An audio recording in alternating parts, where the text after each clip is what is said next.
שבוע טוב ומבורך.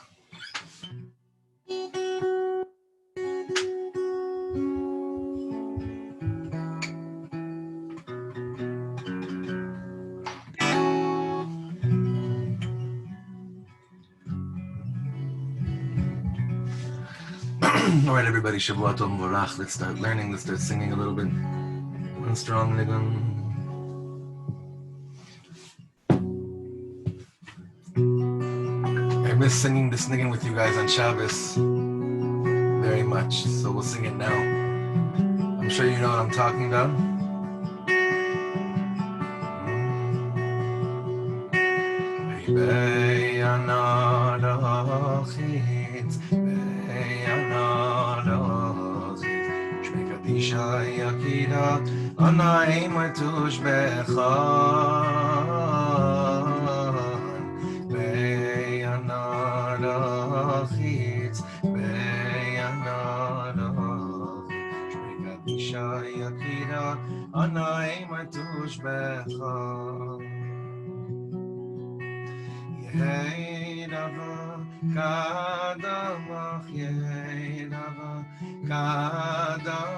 Siftach libai be'oiraisa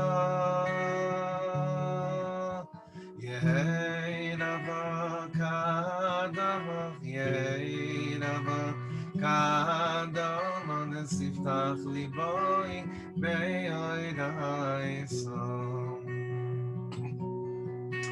Nisashli mishali delibai ve'liba dechol Amach Yisroel Tav L'chaim Be'veli Yishno V'sashli mishalim De'libai Ve'liba Dechol Amach Yisroel Tav L'chaim Be'veli Yishno Yeirava Kadama Yeirava Kadama Siftach Liboy Be'oiraisa Oh Yeirava Kadama Yeirava Kadama Siftach Liboy Be'oiraisa One more time for the beginning, this is all we want. Be'an Arochitz. Be'an Arochitz. Be'an Arochitz. Shmei Kadisha Yakira. Anai Matush Becha. Be'an Arochitz. Be'an Arochitz. Shmei Kadisha Yakira. Anai Matush Becha. Come on, Chaver, sing. Yeirava Kadamach Yeirava ליבוי בעיני סוף אוי אוי אוי אוי רבה קדם אחי רבה קדם דספתח ליבוי בעיני סוף. Open your heart and tune into what your heart really wants, and then ask Hashem Besashli mishalim beliboy velibodecho Amoch Yisrael tav l'chaim belishlam Besashli mishalim beliboy velibodecho Amoch Yisrael tav l'chaim belishlam Ayinama Kadama Ayinama Kadama Desiftach Liboy Ve'inai Sa Oyama Yemenava Kadama Yemenava Kadama Desiftach Liboy Ve'inai Sa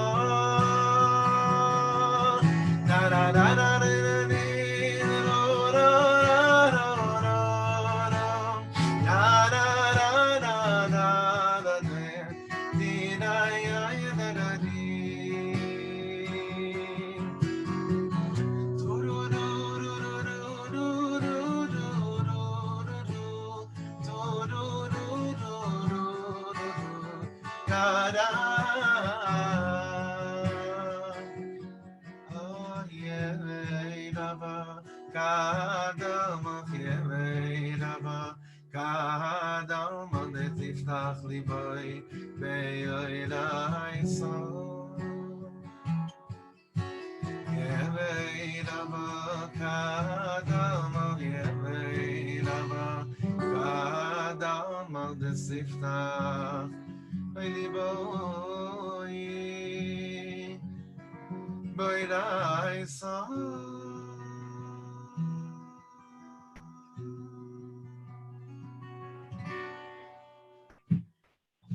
I want to give Shevach Vehodah right now to Kadosh Baruch Hu for the refuah of some of our close friends, that they should continue to feel good and feel strong, and also just express how hard and how difficult it is to hear names after names. And I mentioned to the Chevra this morning that there was someone I remember that Jerry Latinik brought. The early days, he had brought me to Chicago for a Shabbos when Jerry was still living there. And one of the shuls he brought me to I don't remember if it was to daven. It was like a whole Shabbaton. I was hanging out after shul, and I saw this really cool kid. He was probably like 22, 23. This Chabadsker. He was davening with this Zetz. It was really, really inspiring. And I never met him before, but I went up to him. I said to him, "Look, we don't know each other, but you and I are going to hang out a lot." And that was it. And I probably freaked him out, walked away. The truth is, we started hanging out that Motzei Shabbos, and we became soul brothers. And he's given me guitars whenever I've needed, whenever I come through Chicago. He recently relocated to Florida, but he's an amazing musician, Dov Bear. And it's just a sweet Zis, such a Zis. And unfortunately, over Shabbos, his Abba passed away from the Machala,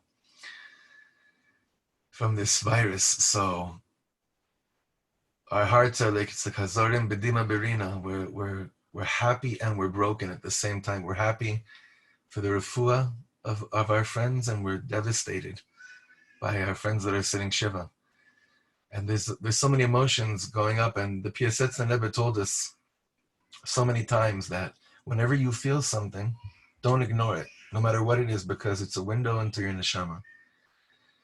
Don't ignore whatever you're feeling. Don't bury it. If you're feeling happy, don't bury it and say, no, it's not a time now for simcha, people are suffering. Of course they're suffering, but if you're feeling it, you're feeling it. And if you're feeling excruciating pain, Don't say, no, it's Nisan now, it's Pesach time, I gotta be b'simcha. Say, you'll be b'simcha in a minute later. Whatever is coming up, we give it space. Because it's a doorway into who we really are, into our neshamas. So we're up to Oz Chaf Zayin. If you have your sefer, if you have Achsharas Avreichim, the Tzad V'zir is with you, you can open it up. We're up to Oz Chaf Zayin. We're going to have it on the screen now as well. And what today the Piasetzner Rebbe is going to be doing is another diary entry, a very, very far out esoteric piece, mamish deep, very deep, where the Rebbe explains to us something that he took on in the spur of the moment. Something very, very interesting. And the ending is very surprising because it's not the way you think it's going to end. L'chaim. But the Rebbe takes us like he's been doing so often, is that he's taking us into our souls. He's taking us deep, deep down inside. And I think that we're going to see something today that mamash we could relate to and perhaps take upon ourselves as well. Now, the Hebrew is kind of like Rav, I don't know how to say it, it's like Rav Cookie. It's not Rabbi Cookie, but it's like Rav Cook. It's pretty difficult. So we're going to go shlav by shlav, but what you're going to see right now, and when I was learning it, it shocked me. It shocked me. It made me realize how excited, how special it is every time we have a chance to learn the teachings of the Piasetzner Rebbe. Okay. So the Rebbe says like this. Im bria ivra ha'ish Yisrael mekir bo kedusha asher ba et hakadosh Yisrael yikdash. This is very difficult Hebrew. Just try to translate it like this. Im bria ivra ha'ish Yisrael mekir bo kedusha asher ba et hakadosh Yisrael yikdash. The Rebbe is saying over here, if a person is able to reveal, to create some new type of kedusha,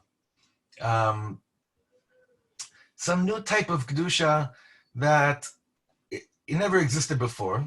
He's creating some kind of new holiness within himself.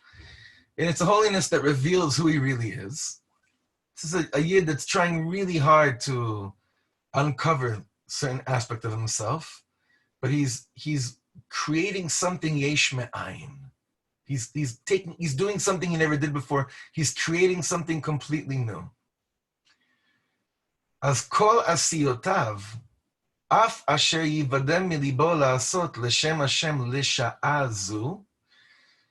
So anything that he creates and any action that he makes up in his own heart for the sake of Hashem, it becomes part of his world of Kedusha for that moment. What he's saying over here basically is when you make up a minhag, obviously we're not saying anything that goes against anything that's written in halacha v'chulei, chas v'shalom. We're just speaking about that. There are moments that we all know by Hasidim, sometimes minhagim are respected much more than other things. Like for instance, today's Yud Aleph Nisan, so let's just go with easy. Chabadniks have more minhagim than anyone else probably. You ask a Lubavitcher, what's your feeling towards Yud Kislev?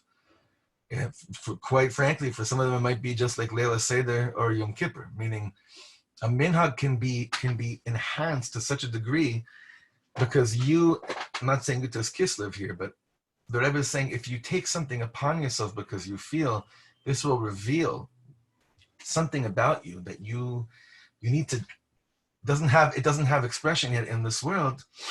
L'sha'azu, that's where the Rebbe is madgish, l'sha'azu, for this moment, then what ends up happening?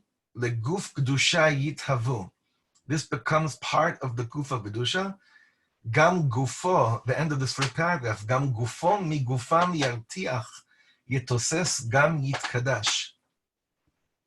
It means that his own physical body will become inflamed and excited and sanctified, even though what he just took on isn't written anywhere. This is just your own thing. Now, obviously, the Rebbe is giving us an intro to something that he did, something that happened with him. He's not stam telling us a theory. He's saying these are things that you and I go through. And I think that many of us can relate to this. Weiter. So the Rebbe explains now in the second paragraph. Ki lama ze kol kach nitpa'alti? Why did I get so excited? Like, what happened to me when what? B'sha'a she'ichladti la'asot et ha'hitapchut. When I decided to do, it's in Yiddish, it's called kazshelik. What's a hitapchut? Somersault. Why did I choose to do somersaults? This is the Piasetzner Rebbe speaking. Why did I choose to do somersaults in the Beis Medrash b'sha'at chinuch sefer haTorah? The Rebbe is explaining that there was a dedication of a Torah scroll into the Beis Medrash in Piasetzner, and the Rebbe was overtaken by him with emotion, and he's trying to understand himself. Why did I start doing somersaults in the Beis Medrash while we were putting in a Sefer Torah? ולמה זה רחפו כל כך עצמותיי, כשראיתי מאז את המקום אשר בו ארקוד ואתהפך, וכל גופי נזדעזע. What happened to me?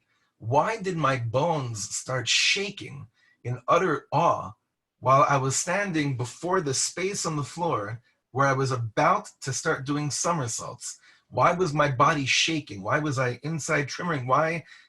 What happened to me inside that I felt an incredible jolt of enthusiasm? He's like giving a play-by-play as I was about to go and do a somersault.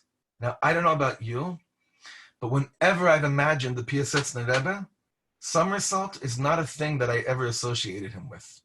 Not so much. Not yet. Not till this piece. But now, take a look at the picture of the tzaddik in your mind and imagine him about to do a somersault. Now, this happened, this piece that he's describing to us, it took place probably over the course of a minute, but he's giving us a play-by-play of what was transpiring in his heart, mind, and soul while he came to this, because something big, he learned something great about himself, which he's writing in his diary.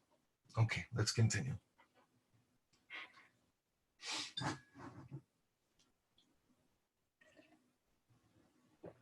Next page.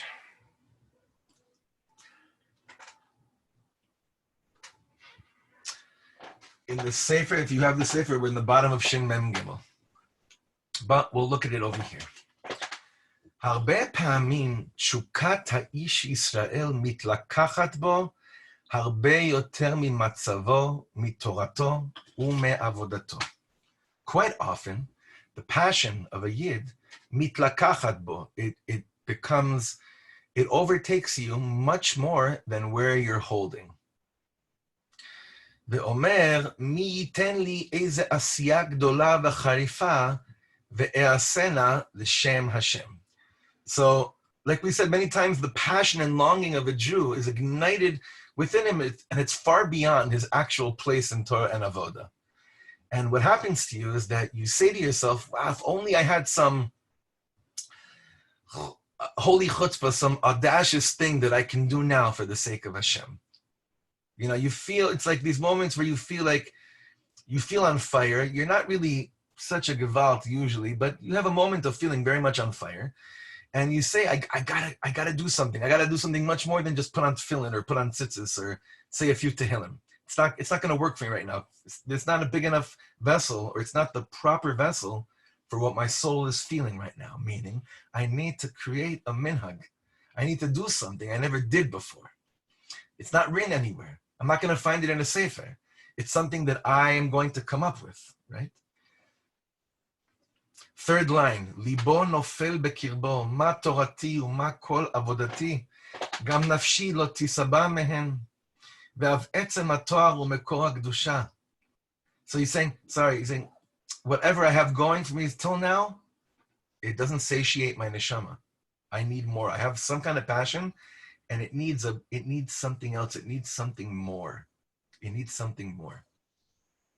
ואף עצם התואר ומקום הקדושה, גם בשעה שאין תשוקתו מתלקחת, למסור נפשו בפועל, לעשייה חריפה, מעין מסירת נפש, משתוקק, מי ייתן אתה בידי עשייה, שעל כל פנים לשעה אעקור את ליבי מליבי, גופי מגופי, עצמי מעצמי, הילך להשם. What's happening? The Rebbe is saying that even when a person's soul is not inflamed, it's not passionate for actual Mesirat Nefesh, there still is sometimes this yearning for something beyond yourself, for some kind of self-transcendence. And the person thinks for himself, at that moment, if only right now it was possible for me to do something to extract my essence and bring it out to my normal self. Like the Rebbe is saying over here, if only I could take out he's saying so beautifully, it's a little bit difficult, but we'll go shlav by shlav.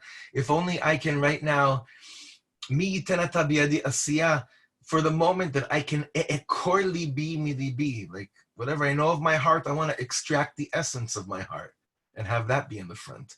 Gufi mi gufi, I want to extract my body for my real essence.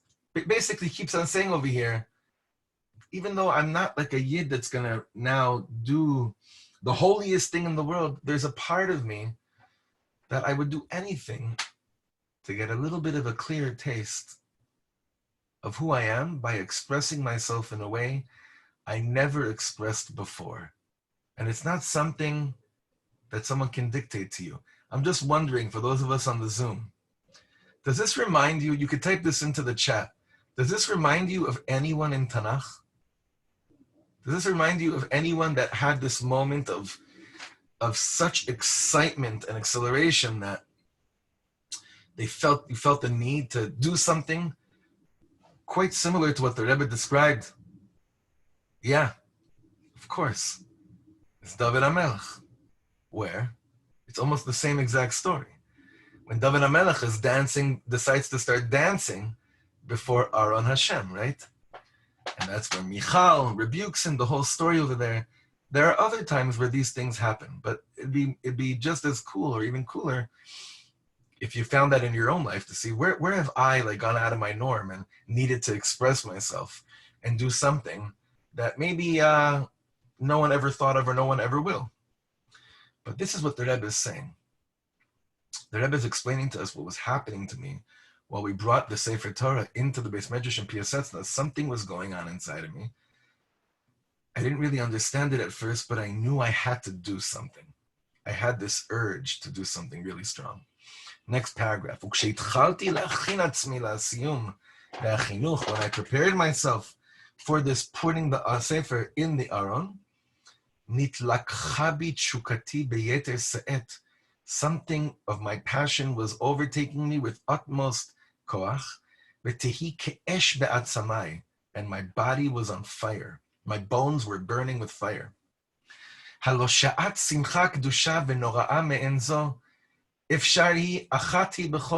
could be that what I'm experiencing right now only happens once in my life. And if that's the case, what can I actually do? Besides feel things in my heart, what can I do on an action level as an expression to my God, physically? What can I physically do to express what's going on inside myself to the Ribbon Shleim? Agil b're'ada, I will rejoice with re'ada, in awe. Ve'erkod b'kol kochi, and I'm going to dance with all of my koyach. I have to share this with you because everyone these days is going through old pictures.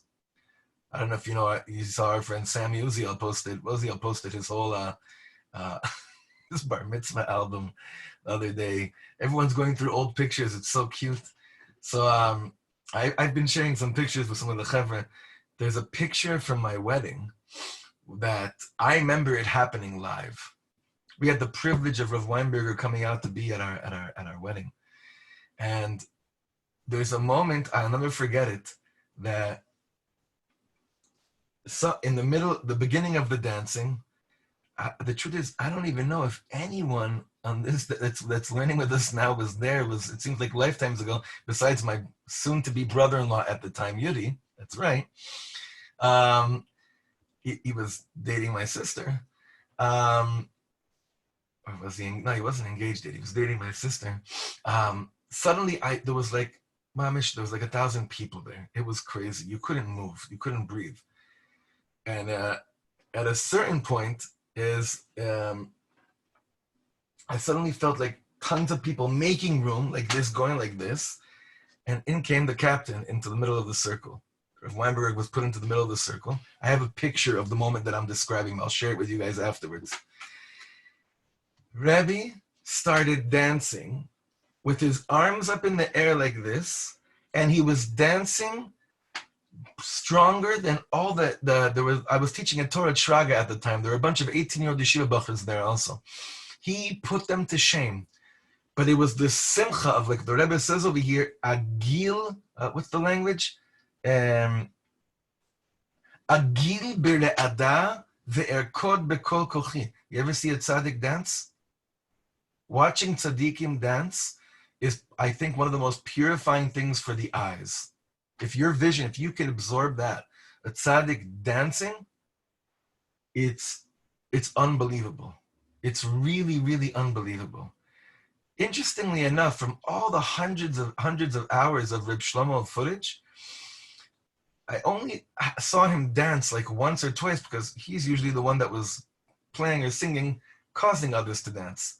But there was one moment I saw him dancing at a wedding of a friend of ours, Nachman and Miriam Futterman, and he's dancing at the end of the wedding, and you see him dancing, pacing from side to side with this like gentle calm, but inside you see there's a fire burning inside. Seeing holy people dance is very, very purifying. It's a very special thing. So again, when the fourth line in the paragraph in front of you, Tov, aval nafshi od lo tisba. En zot od העשייה הגדולה והחריפה המתאימה לשעה קדושה מרוממת ויחידה כזו. The Rebbe is saying, but what happened is that I thought to myself, I'm going to dance like I never danced before. I'm going to feel it like I never felt it before. But then I said to myself, wait a second. This is not so much what I should be doing right now. It's not shayach for this kind of a moment. Ve'omer et hapech ke'otam hanivzim ve'hashpedim hamitbatlim besimchat adonehem lichvodam. Am I gonna become this like nivzeh ve'shafel?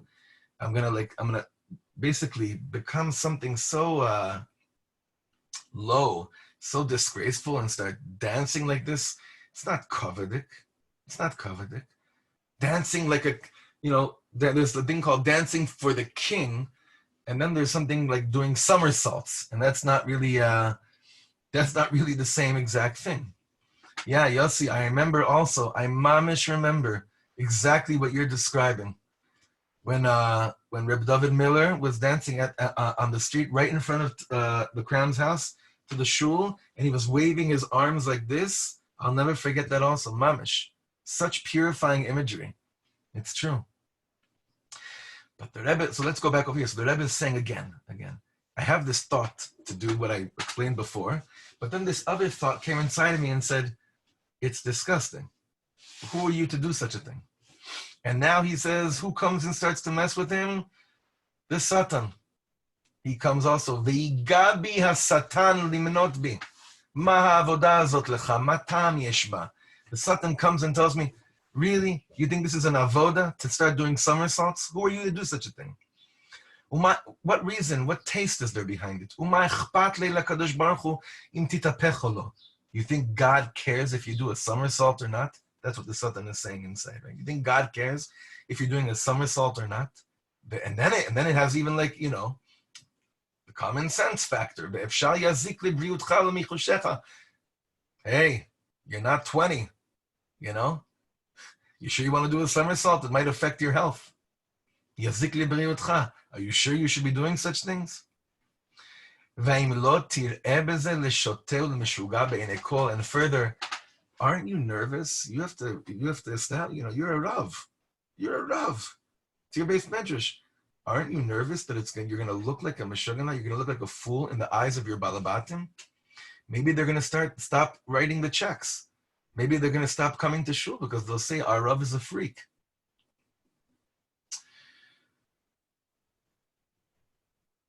Az minehamat libi sha'agati yig'ar Hashem becha hasatan. That's right, Naftali. Don't stop writing checks. Then, from the depth of my heart, I look into the Satan's eyes and I basically say that H-E-L-L with you. Lo et lachshov cheshbonot ata. This is not the time to do these cheshbonos, to start thinking like this. This is not the time for this. Hasha'a gdola yichida utchuka. This is a moment that was never before. This passion that I'm feeling. La'asot ata asiya me'ein mesirut nefesh l'shem tzuri v'koni ani rotze. I can't think about my health, what I look like. I have a moment right now where I'm feeling the need to express something for my Creator in my own way that I can't even explain it to myself. But this is what I feel I have to do. V'chevan sheba b'briuti tepachdeni u'bebizyoni tesapkeni. You're going to think you're going to get to me through using things like my health or my COVID in the world? Matzati efo et ha'asiyah harifa asher chipasti. I found some kind of expression that I was looking for in order to express that which my heart desires. Ume'ata ani machlit u'mitkadesh la. And now, bye-bye, brother other side, I'm deciding to sanctify myself through this action. Next paragraph. Umin az asiya hahediotit zo asher milibi baditi. And with this asiya hediotit, meaning, with this minhag that I just made up, milibi baditi, that I made up in my heart, a somersault, nitkachali, it became a holy thing. Me doing a somersault, in my mind, heart, and soul, it became like the Kohen Gadol lighting the menorah. It became sanctified to me. It became holy to me. Nityakra befanai. It became precious and valuable to me. V'nidbatalti lefaneh. I became mevutal before this holy thought that came before me, which may look like it's crazy to you, but to me, it was kodesh kodashim. Nidbatalti lefaneh. וכאשר מחשבת גופי רק התחילה להתרחש ולחשוב את פעולתה הפשוטה, מעשה ההתהפכות אשר לפניי, and the moment that the thought of my body began to sense that I'm about to do a somersault, תכף כדמוע נשמתי ומחשבה כאין מסירות נפש בי הבהירה. You know what started happening to me? I started understanding that I'm about to do something on the level of jumping in front of a train to save a kid that got stuck there. That's the level of Mesirat Nefesh. Because all these thoughts trying to tell me, you shouldn't do it, don't do it, don't do it. I knew I had to, but I knew it was going to take a moment of Mesirat Nefesh to actually not care what people think. Now that is mamish, such an avoda for us today. That when we feel we want to do something very, very holy, but it's always like, make sure people don't see it so they don't think you're losing it. Like I remember, when I was about 18, I put on a gartel. I felt it back then. I was about 18 or 19, or younger, around 18. I put on a gartel for a few months, and I don't remember the reason, but I stopped and I said, I'm not there. I'm not there now. And then a few years ago, when Rav Shalom Brat died, I just remember I rarely saw him without a gartel because he was basically always davening. He was always like in the middle of Rabbeinu Tam or Mincha or whatever it is. So I don't know. Whenever I thought of him, I remember him saying, holding on to his gartel. And the morning later, I said, I'm back. And it wasn't hard for me to take it on. I took it right away. I came to shul the first Shabbos, and the gartel was underneath my suit. And someone from shul came up to me and said, he's like, okay, as long as it stays underneath the suit and not over your suit, because you don't want people to think you're starting to lose it. By the middle of that Shmona Esrei, I took the gartel outside beneath my suit and wrapped it around me over. And it was like a moment, but I remember that doing that was an amazing, amazing moment of Mesirus Nefesh at that moment. But Naftali's asking a very important question. There is always going to be a tzad, not by the Rebbe, but by pshutim like us, where we're about to do a holy minhag, but there's a voice, and we're not sure if it's the Satan or not, that says, you're going to be perceived as a gibor, as a hero. You want people to see how holy you are. So there's two ways of answering that question. One of them is the famous way that we've answered before a few times, where there was a chayzer, there was a person that knew how to repeat the Rebbe Rashab's drashas really, really good. And back then there were no faxes or emails, and the way that you could repeat one of the ma'amarim of the Rebbe was that you had to travel from town to town. If you were a good choser, if your memory was working very well, and you were able to repeat it verbatim and give it over properly. So the story is that one of these chosrim, one of these people that had a really good talent of repeating the Rebbe's ma'amarim, he would go from village to village repeating the ma'amar of the Rebbe, but people started telling him, oh my God, you're so amazing. It's incredible how your talent is just shocking. It's amazing. You're so talented. And he felt that people were just giving him so much kavod and messing with his ego. So he went back to the Rebbe and he said, Rebbe, I think I have to stop this gig. I said, why? He said, because it's starting to get me. People confuse us sometimes. They start thinking it's me. People start thinking that, I'm so holy. I'm so smart. I have to stop it because it's messing with my hanava and it's really pumping up my gaiva. And basically, what we learned is the Rebbe said, that's their problem. That's your problem. Meaning, they need to receive Torah. Whether it messes with you while you're receiving the Torah, you'll have to work it out. But you have to continue doing the shlichus, because otherwise, how are they going to get the Torah given over, right? So one level is hearing that voice of, listen, it's true. It might mess with your ego. But if so many people will stop benefiting, Divrei Elokim Chaim. Listen, I had this conversation once with Rabbi. How in the world are us musicians supposed to do what we do? Bemet, let's be real. How are we supposed to do what we do? How are we supposed to do what we do while, when every time someone looks at you while you're touching their soul, playing the guitar, strumming in a way that touches them, it can mess with you at every given moment. But I hear those words all the time from the Rebbe Rashab saying, that's your problem. You have to keep on doing what you have to do for the world. But if what you're doing, the minhag that you're doing, really is not benefiting anybody at all, it's just people see you and they see something glamorous about you and it's getting to you too much, that's another story. You understand the difference between the two. If your avodas Hashem that you took on, if the minhag you incorporated is truly serving a higher purpose, and many people are mitalim, are getting high and closer to the Ribono Shel Olam by what you're doing, music is a very easy example for this, then you'll keep on talking to HaKadosh Baruch Hu as to your inner struggle of trying to maintain real anava in the process. If what you're doing has nothing to do with other people's avodat Hashem, but it just seems they're just looking at you like, look what he's taken on for himself, and that's what people are thinking about, that's another ma'aseh, and maybe there you should rethink what to do or not. In the case of the Piasetzner Rebbe, I don't think that was what he was dealing with at all.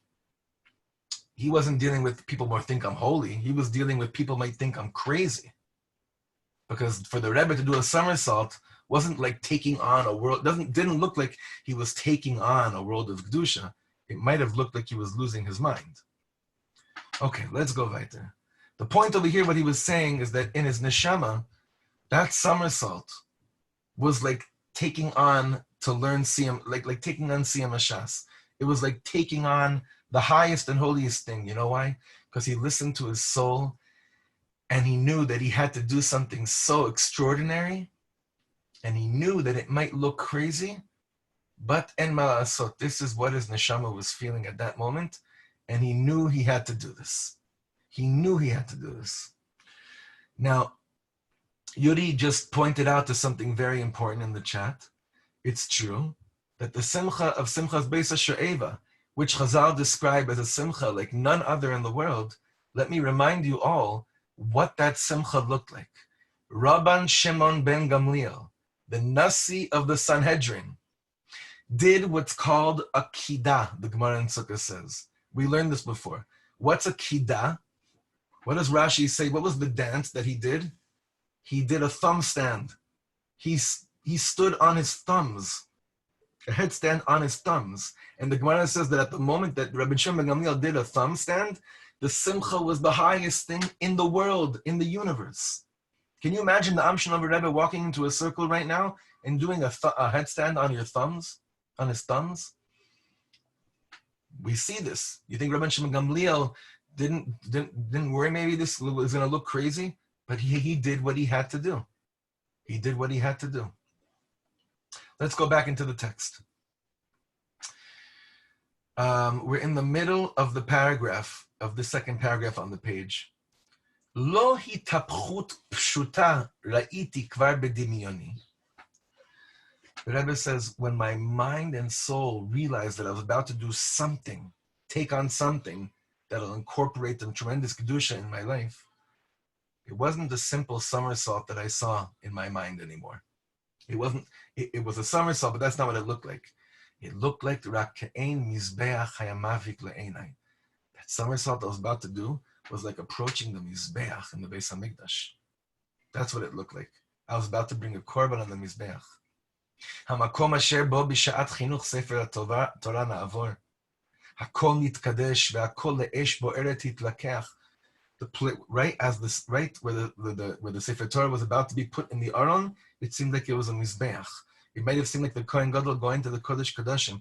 My somersault seemed like a korban toda, or maybe it was a shlam. I don't know, but everything suddenly became sanctified in my experience. Ve'akol le'esh bo'eret itlakeach ve'dami toses. My blood was boiling.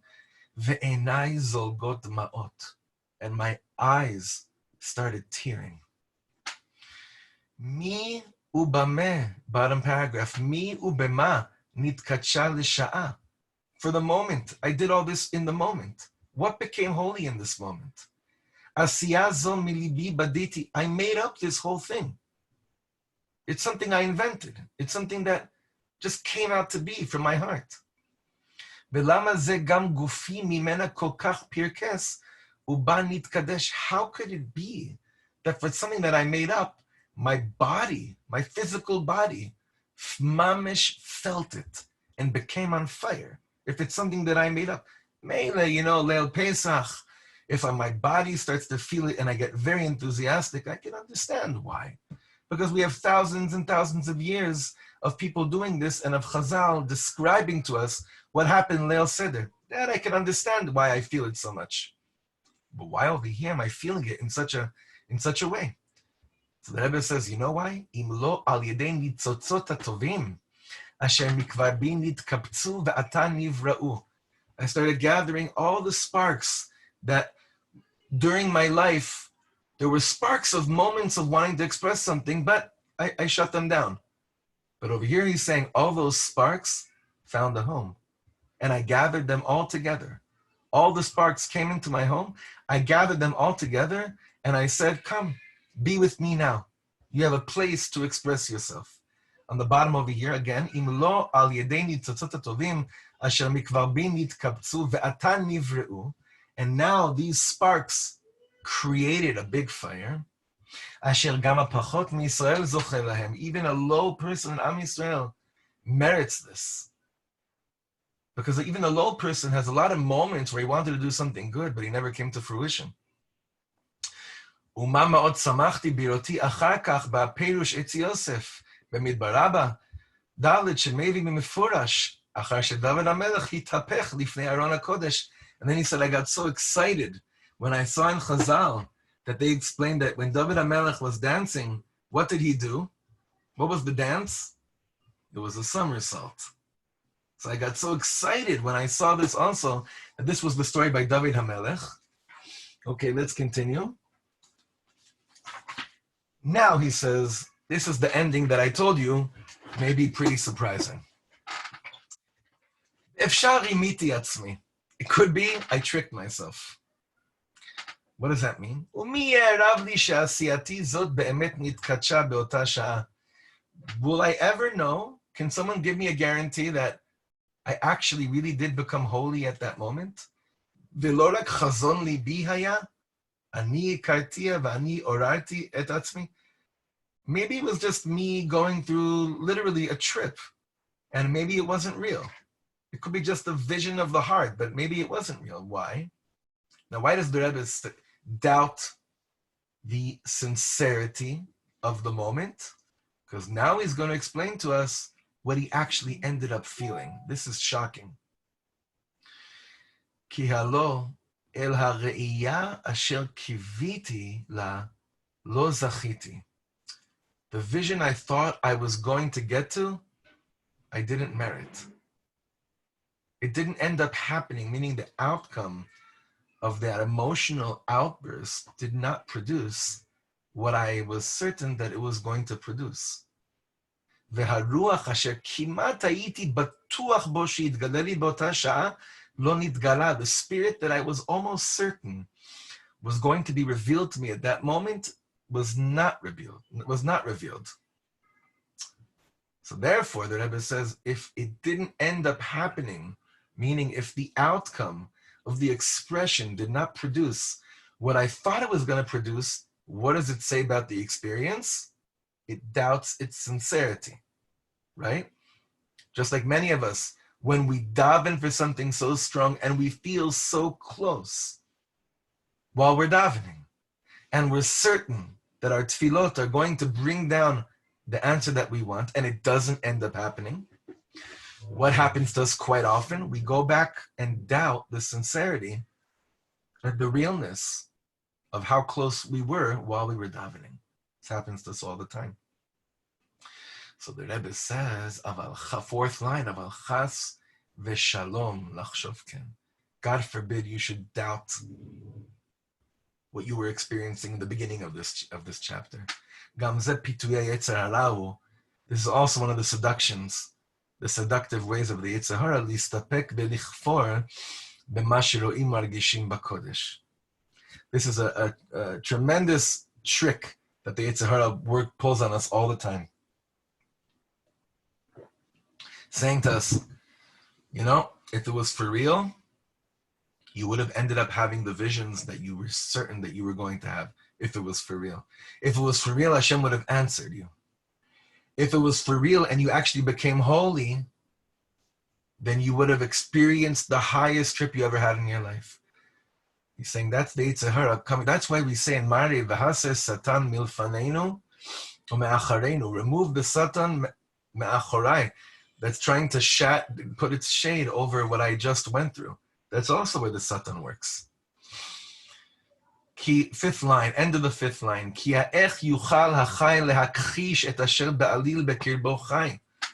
How can the live one, how can someone that's alive deny what he knows to be felt alive in his heart, in his midst? Ha'im kol sha'a shenitkarva el hachinuch. Every moment that I got closer and closer to the Sefer Torah, going into the Aron Kodesh, lo yergashti et or shchinato yitbarach, what I didn't feel the light of Hashem yitbarach, of the Shechina, vet ziarat kvodo, and the ray of his kavod filling the air, asher temale et mochi libi u'me'ai yoter. What, I didn't feel that? I didn't sense that? That Hashem's kavod was shining, glowing in my heart and soul and my kishkas more and more? Va'im lo bishvil ze ichlatati liranen et adon olam. The minhag there was that when you did a Chassid Sefer Torah, you sang Adon Olam. By the way, how many of you took on this Shabbos to sing Enke Elokeinu at Shalosh Shudas? We started it this Shabbos by us. If not, you'll do it this coming Shabbos. So he says, this is not the reason why I decided to use the words, to sing the words Adon Olam. Ki amarti, because I said to myself, Be'et asher ha'anochiyut sheli yitmotet, ve'atzmotai yitporer. I said to myself, my anochi, my yesh, my being, is going to collapse, and my atzmotai, my bones are about to hitporer. They're about to become, how do you say hitporer? They're about to dissolve. Ulenitzotz miziva kodesh asher yimalenu yitchalef. It's going to become a spark of holy ray of light. Gam lekol haolam miziv kodsho yizrom. And it's going to flow to the whole world. Venitzotz me'oro ya'ir, and it'll shine a ray of its light. Ken. El asher kiviti v'kimat hayiti batuach lo zachiti. The Rebbe says, you know what? I stayed alive. My body did not dissolve. My bones did not just flourish away. I'm still in my body. I did not receive that illumination that I was certain would be the product of such a spiritual enlightenment. It didn't go the way I thought it was going to end. Lo zachiti. Betach et atzmi eini mekir. I definitely don't know myself. Ve'at kama sheyodea eni et erki hanamuch. And to the extent that I know how low I am, the Rebbe is saying, od gasut haruach bi. I still have this gut, like this. It's hard for me to say this, but it's the Rebbe talking about himself, but it's very hard for me to say.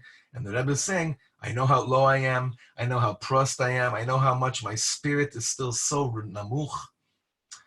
I was hoping for much more than my current status to happen, right?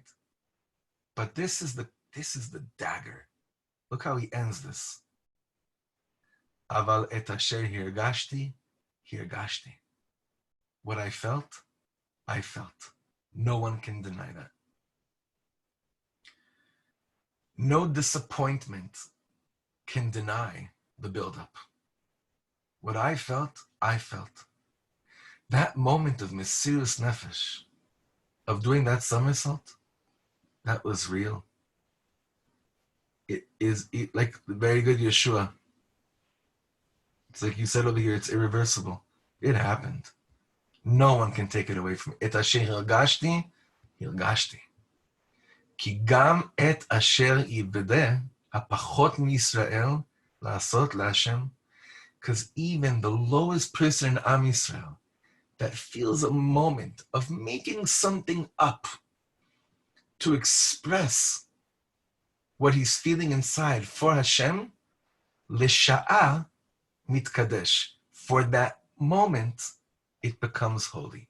L'sha'a mitkadesh. It's not that you transformed and became a different person, but the moment became holy, and you became holy within that moment.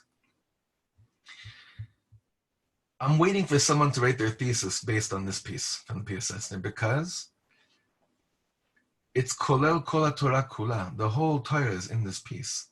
It's a mind-boggling piece. There's so many things that we can learn.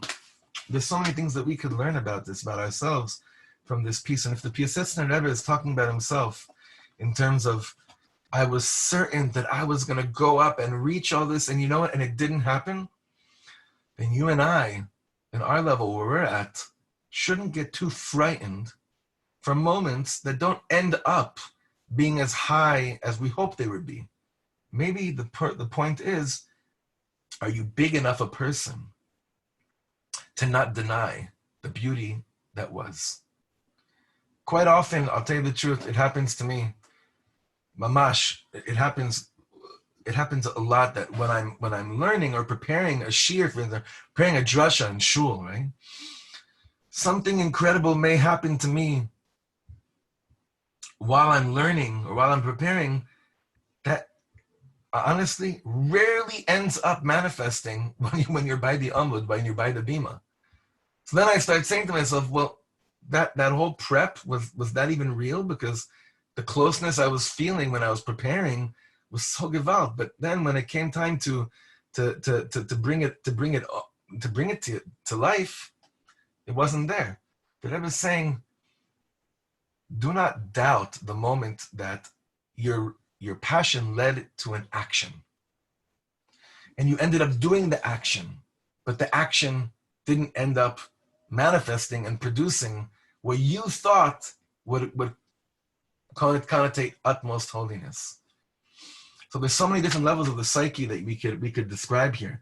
Yossi is asking, so are the holy moments real, but the unholy moments aren't real? I think they're all real. I think holy moments are real. I think unholy moments, they're real, meaning they exist. I think we have a harder time believing that holy moments exist more than unholy moments exist. I think when unholy moments exist, we're kind of used to that. That's the norm. But when a holy moment comes and takes place, and then a minute later I'm someone else, I'm not staying in that place. So then I have a harder time, I have a much harder time mamish being masking that those moments are holy. Now the truth is, like Naftali is saying, I do believe also that so many of the moments that are unholy, not talking about averas, not talking about averot, but I'm talking more about the concept of mundane, meaning it's not here, not there. Those moments of empty space, like Reb Nachman speaks about it, in the Torah we were learning with the women's chabura, those moments were definitely times where tzaddik has to mamash be pashut me'od. But Reb Nachman says he has to act like a prastik. That was like a simpleton, in order to mekasher certain neshamas to the Rebbeinu Shalom. So we know that unholy moments, meaning not tameh moments, but unholy moments can be tremendously real. Okay, does anyone want to ask a question on this or say something? If so, unmute yourself. I think, Yossi, one of the things I was thinking about when you asked your question about the unholy moments being real as well, I think back in the beginning when we first started learning the Sefer, and he talked about how when something would come up and we might have that thought of like, oh, that's not really me. That's not me. That evil thought, that distraction, that's not really me. And he said, no, it is you.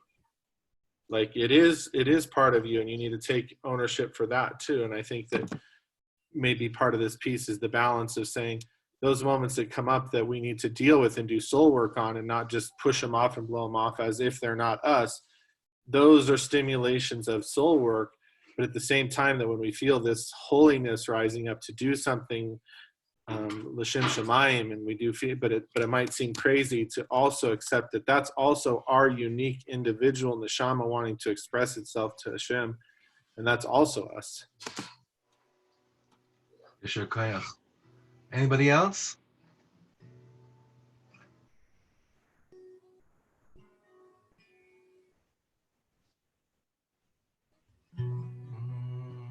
Okay. I want to sing one of my favorite nigunim, and it should be a bracha for all of us to have help from Yerushalayim.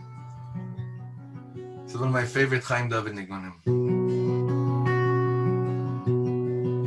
My brother and I sing this whenever we're together and we decide to jam. We almost always sing this nigun. Yishlach ezrecha mikodesh umitzion yisadeka.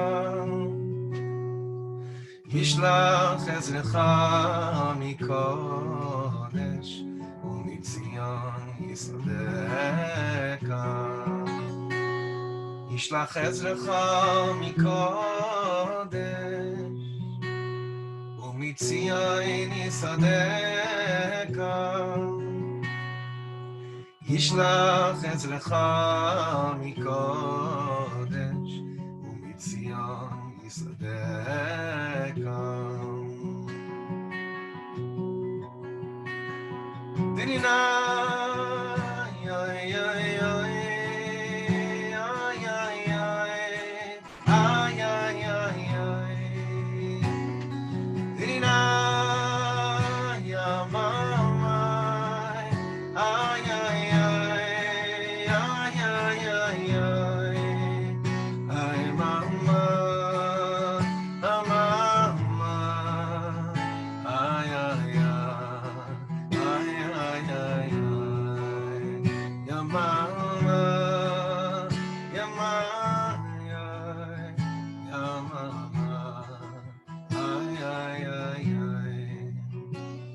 Mischus of the Heilige Piasetzner, I give us all a bracha to whatever our somersault is, to go for it.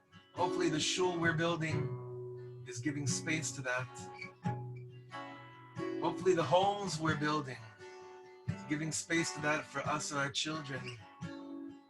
To A, do that somersault, but B, and maybe even more importantly, to not deny the realness of that moment.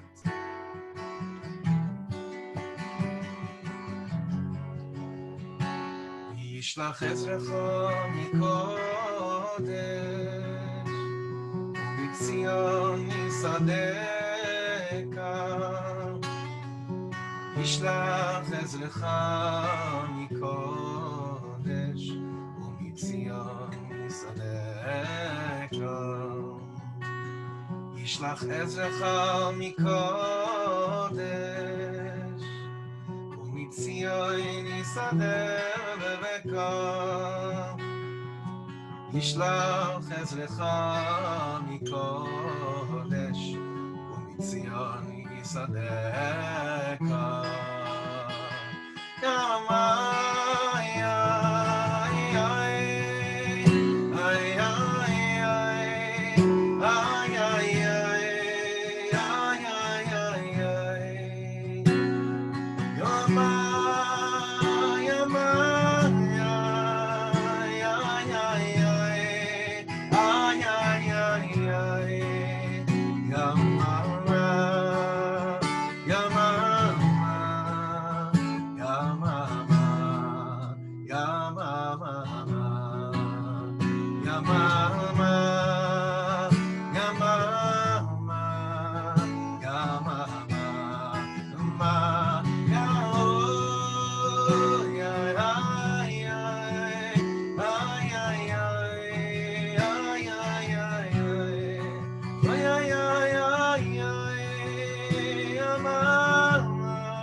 I want us to learn this niggun. I want us to sing in shul. In Chabura, I want us to learn this niggun really strong, okay? We'll do it one more time. Yishlach ezrecha mikodesh, Mitzion yisadeka.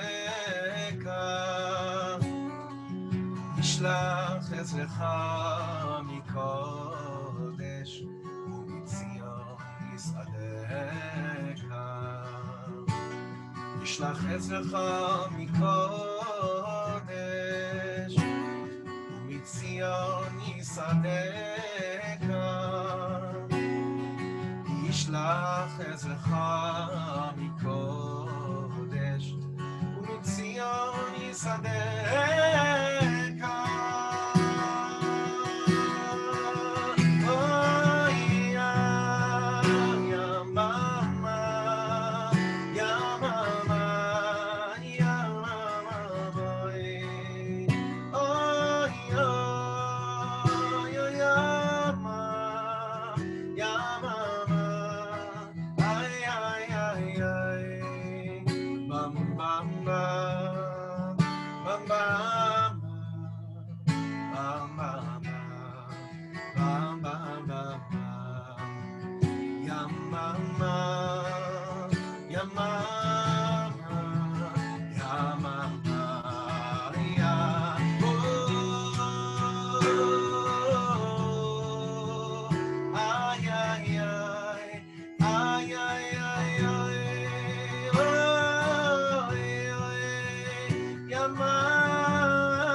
Tzion Yisadeka, from Yerushalayim should come refuah to the whole world. All of us to jump, jump, jump. Ifsayach, jump higher. Jump to our somersaults. Jump to all these places. Jump to not denying. Jump to not wondering whether moments of holiness were holy. No one can tell you what you felt wasn't true. B'Shem Hashem Naseh v'Natzliach. Let's keep on winning, Chevra. Thank you for being with us. We'll see you tomorrow morning by the Chabura. B'Ahava Rabbah.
Lord, you fill all